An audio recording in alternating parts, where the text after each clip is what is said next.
जय श्रीराम शेतकरी मित्रांनो. तर जाणून घेऊया आजचा हवामानाचा अंदाज.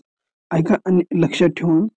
तर महाराष्ट्राचा हवामान अंदाज जाणताना जर पाहायला गेलं तर विदर्भाकडे नागपूर, गडचिरोली, वर्धा, यवतमाळ, चंद्रपूर तसंच इकडं पाहिलं अकोला, पुसद, लोणार या ठिकाणी जोरदार ते अतिजोरदार पावसाची शक्यता ही हवामान खात्याने दिलेली आहे.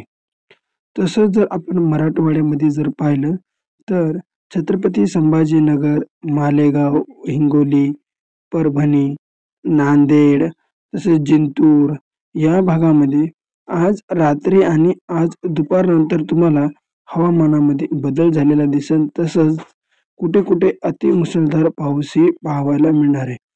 तसंच जर इकडे पाहायला गेलं तर सांगली, सोलापूर, मनमाडचा भाग या ठिकाणी पावसाचा आता थोडासा जो पावसाचा जो जोर आहे तो कमी झालेला दिसणार आहे. तसंच इकडे सातारा, पुणे, दापोली, रत्नागिरी, मुंबई हा जर कोकणाकडा जर भाग जर पाहिला तर या ठिकाणी सुद्धा आता थोडा पावसाचा जोर हा कमी झालेला दिसत आहे. तर मित्रांनो, थोडा आवाज वेगळा येत असेल कारण की गळा बसलेला आहे. या बदलत्या वातावरणामुळं सर्दी खोकला झालेला आहे.